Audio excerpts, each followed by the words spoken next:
Hello everybody and welcome back to Gardens and Crystals with me, Wesley Peterson, and today I am out in my garden here at Crystal Cottage and I have a project that I've been meaning to get on with for quite some time now, and that is the flower bed behind me here.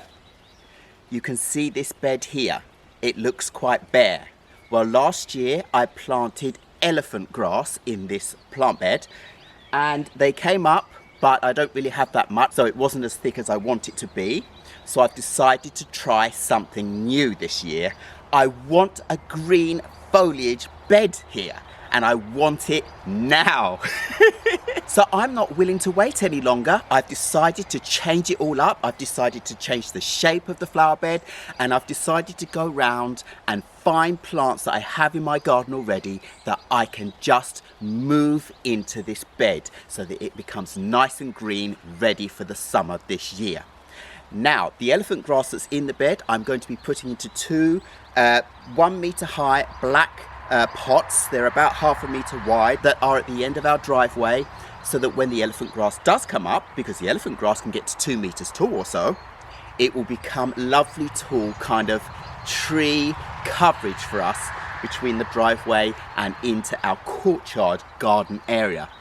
So I can't wait to put those there.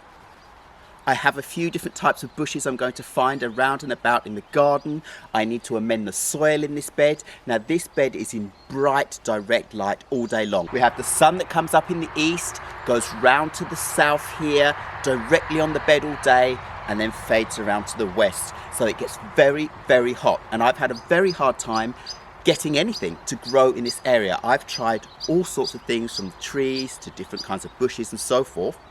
But it's because the soil that I have in this bed is mostly the original soil that was in the garden when I come here, which is basically sand mixed with clay and so forth. So it's been very dry, very solid. So I need to get in and amend the soil with a lot of gardening soil mix that I want to put in there to make sure that it can retain a lot of moisture this time.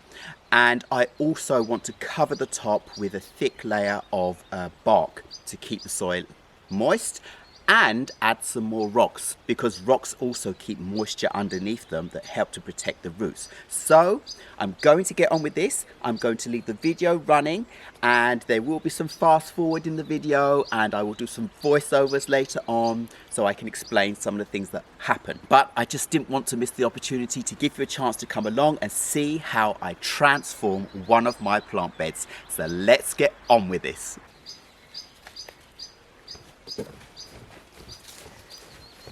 So something I really want to show you before I get into it completely is this wonderful piece of wood here. This little piece of art I made myself is just a part of a tree that I found that had been cut in our crystal woods, and I oiled it last year, and I've decided to keep it as a lovely garden feature. It's absolutely gorgeous, don't you think? So if it can't fit in this bed when I'm finished, I will find somewhere else that's beautiful to put this piece of garden art in. And yeah, I just want to say, you don't have to go out and buy lots of different things to put in your garden. You can go out and find branches and stems and transform them into your own homemade garden design. So the first thing I need to do is get my trusty tools, my shovel and my spade and my wheelbarrow and my bucket, and get all of the elephant grass out first. And you can see I have a couple of bulbs here that were there from an original little border I made around a cherry tree. So I have different bulbs that I need to take up so I can replace those as well. So let's get on with it. So as you can see, this beautiful grass has come up very easily, and it's going to do wonderfully in my pot and give me plenty of height, as I said, in my meter high black pots I have to put them in. And I'm doing this at an okay time. They're just starting to sprout, so they're not going to be disturbed so much. And also, it's been raining so much the last week or two, so that the ground is very, very moist, and these roots are going to be fine. It's a grey day, so I don't have to worry about everything drying up before I get to replant them. So this grass is coming up really easy, because as I said, I only planted it a year ago, so it hasn't fastened into the ground. So I can quickly go around and get every single piece up and repotted, and I know they're going to be beautiful. So that is all the grass out, and that's absolutely wonderful. I can see that I did amend the soil a little bit last year. It does have gardening mix in it, but I'm going to be putting a lot more in it today. Now I want to get on and see how I want to redesign the shape of it and find plants that I can just put in and fill it up with. Now this is a country garden, as I always say, so I don't actually spend too much time thinking what kind of plants go well together and what kind of height and this and that. I want it to look half wild.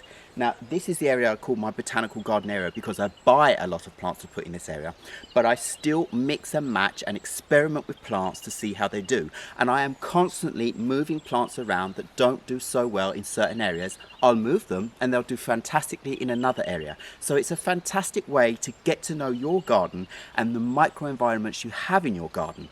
Some plants are always said that they're only for the shade, some are said that they're always for the sun, and I found that you can switch it up a bit as long as they get bright indirect light, for example, or you have a plant that's in the shade that gets some bright light and then some shade. It's fine. You will figure it out. The plants together as well, they give shade, they give coverage, and they create their own microenvironments.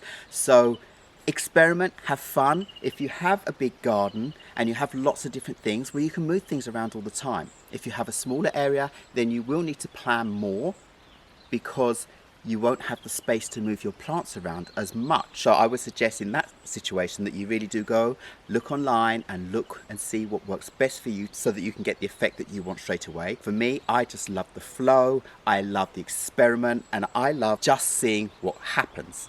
This bed, as I said, has been a nightmare for me, but I think it's going to work out this time. So here I just want to start digging out a little bit and fixing some of the border around the edge. So already, just by moving the rocks a little bit to the side, I've created a wider bed, and I'm not worried so much about the grass that's at the bottom on the edge there. I'll be moving some of the heavy soil around on top of that, and I will be putting and mixing in new soil, as I said. But when I finish planting, I will be putting a thick layer of bark to stop weeds and grass coming up, and that should be enough to be able to keep those out in this little bed here. And if not, I can just take them out as I go along, but it shouldn't be too much of a problem here. So here I just want to start digging out the soil from the central area and placing it around the edge where it can be mixed with the older soil, and then I can place my lovely new gardening mix in the middle and have a lovely fluffy airy soil. So I've widened the border even more. I like that because I want to put a lot of bushes in here. And here there is a lot of grass at the bottom here. So I probably will just get myself a bit of cardboard just to help keep those down before I put the old soil there and then fill in with the new. I'll also need a couple more rocks here, as you can see. This is a good way of getting rid of any of your old cardboard that you need to get rid of. Grass is always so difficult to dig up, so if you place cardboard on top, you will have a lovely new border in no time because the grass has a very difficult time of growing up through it. Get in there, and it's starting to look really good already. This is the best exercise, I'm telling you. You need to get out in your gardens and just enjoy it. So, a couple of stones. But before that, I'm just going to get my new soil anyway and fill up and make me a mountain in here.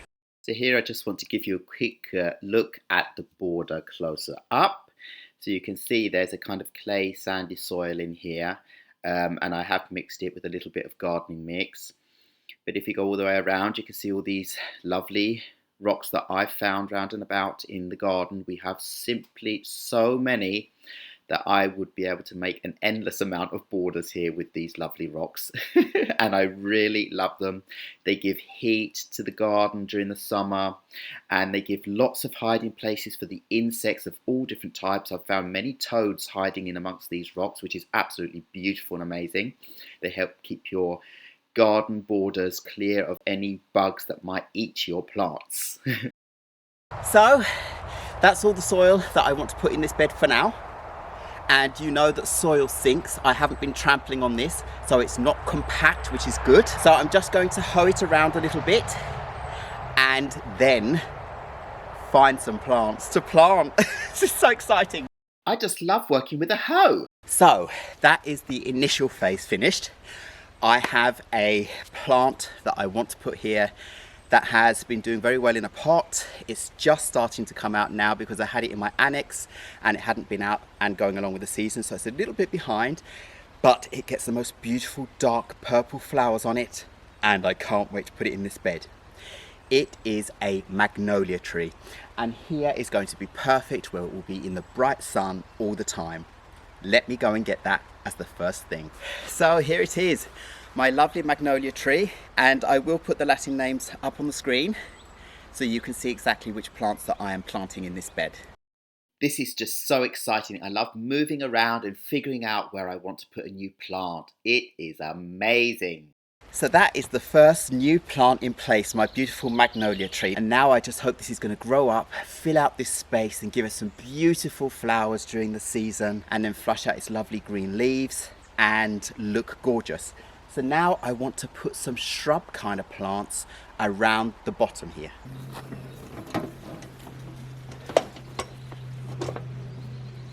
So I found me 3 beautiful shrubs here that I'm going to be putting into this border, and they're going to fill out this and make it look gorgeous.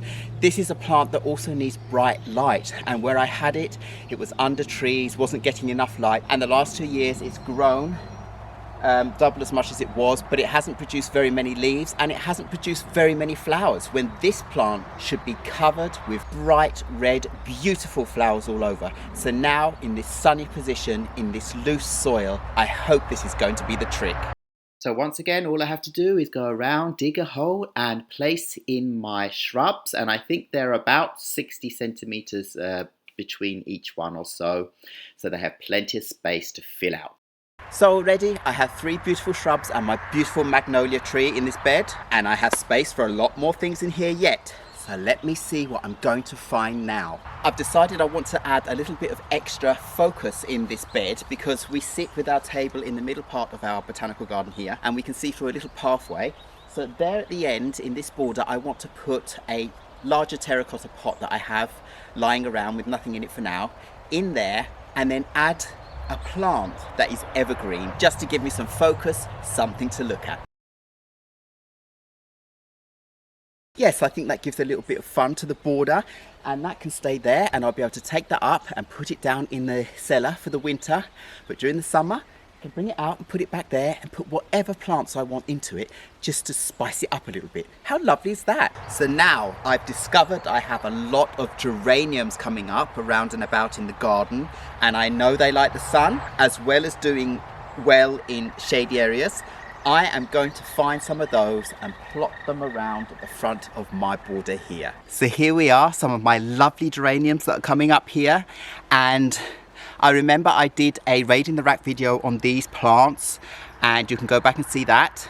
But these have beautiful pink flowers that come out. One is a dark pink and one is a lighter pink with white streaks, I think I can remember. I can see this one's already flowering, so it's got pink flowers coming out. But I'm just going to put them around the edge because I know they're going to spread out and look beautiful. Geraniums are also another one of those plants that are very easy to transplant to a different position if you wish to do so. Not very big root balls, and they bounce back very easily. Now this is really starting to take off now and look wonderful. Now I just want to get a rock and put it in the middle as a piece of interest while we're waiting for the leaves on the bushes to come out.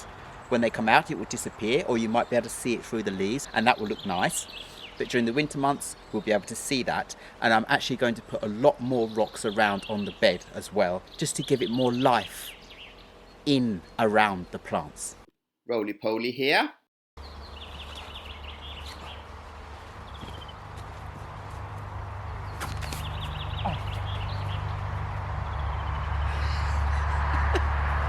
Well, I put a rock in there, but because the soil was so soft it sank directly in.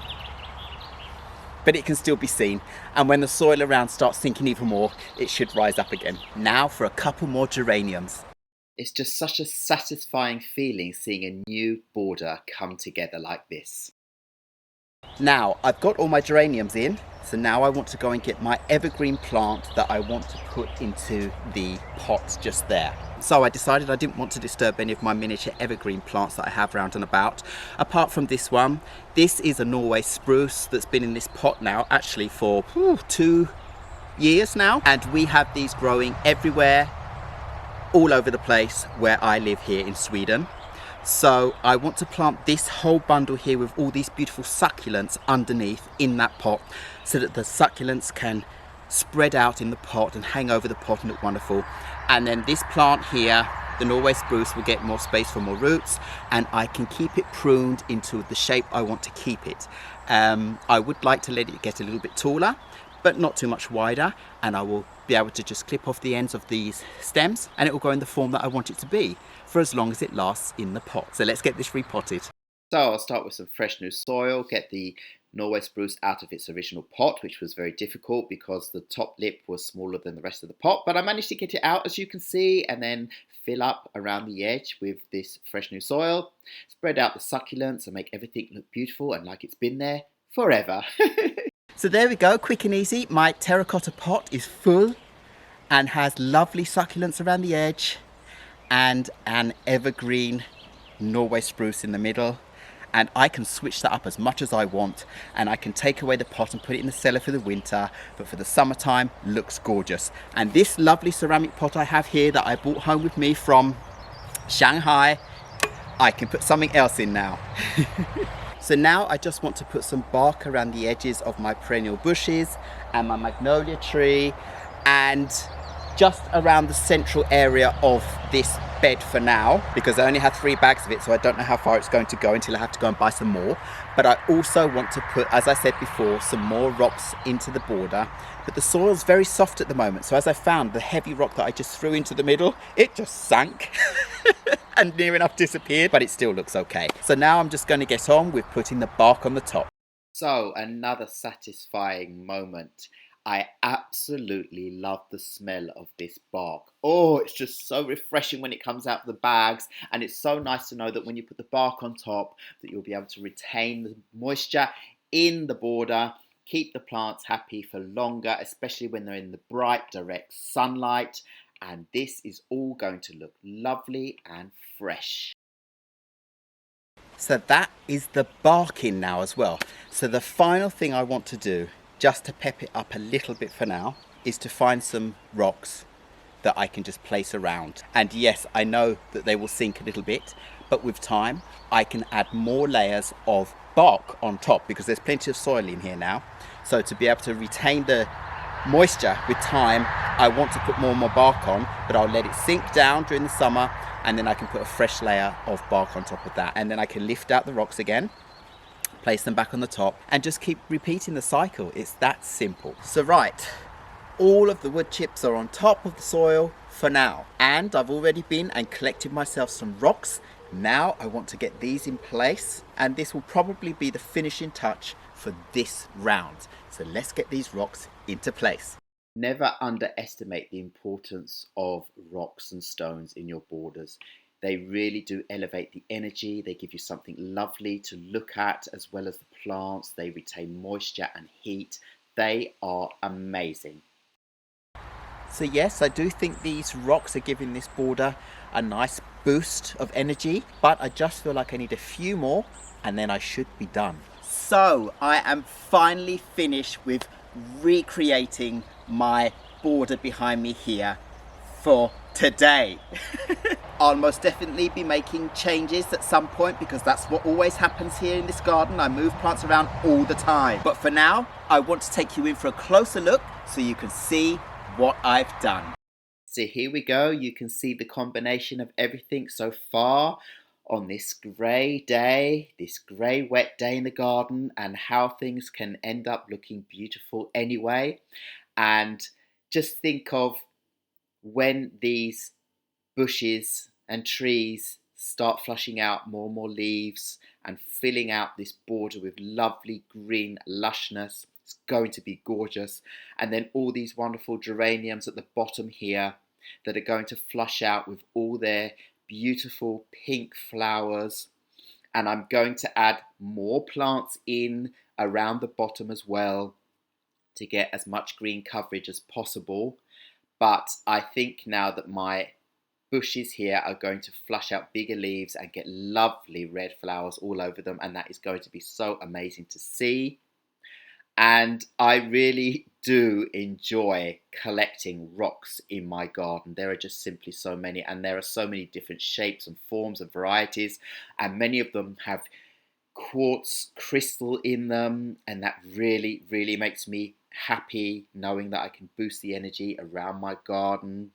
And here you can see the border where it is in comparison to our lovely crystal cottage here, and the other borders I have in the garden that all have different kinds of plants and different elements. Some are just evergreen and some have mixed borders, hydrangeas, all sorts of different things.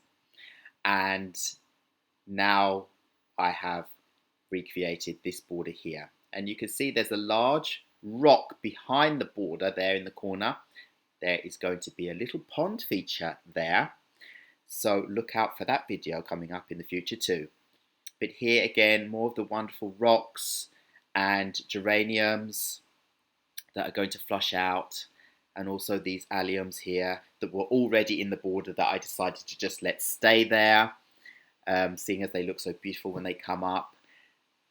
Yeah, I really like the combination. I like the idea of putting pots into borders as well to add interest, and that's fun because you can always change. I could put a pot with a different colour in there, different plants. And here you can see what I was talking about when I was talking about seeing the pot through the different borders I have going into a little table area we have. We can see it all the way through the little alleyways I've kind of made there. So that's really lovely too. And then from all sides, this border really does look lovely. Yeah, going through the alleyways here, as you see, and right through to the other side, and I can still see that pot, it's just gorgeous. And then we'll go round my larger Norway spruce I have here. See how that's flushing out new needles on it. It's absolutely gorgeous. My piece of art that I need to find space for here. And then round the corner of the red dogwood here, and then you can see this border again. I'm very pleased with the outcome of this. This is just one of many projects I have in the garden. It's always ongoing. That's the wonderful thing about gardening. There's always something to be done. So I really hope you enjoyed seeing my new plant border here close up, and all the different plants that I've chosen to rearrange and put into this border here. And it looks stunning, I think. And today it has rained on and off for me, but I've been in and out in between the showers and carried on a little bit more, and this is the result. So never be afraid to get out there, rearrange your plants, replant your plants, move around rocks and items and figurines or whatever you want to do to make yourself a border that makes you feel happy. I can't wait for the sun to shine now, and I can't wait for all of the leaves to come out on these wonderful shrubs and my magnolia tree so that it all looks lush and green. You'll have to wait to see that in another video during the summer. So all I have to say now is thank you very much once again for watching Gardens and Crystals with me, Wesley Peterson. Please remember to like, subscribe and hit the bell so you know when my next video will be coming up, and I will see you again very soon. Goodbye!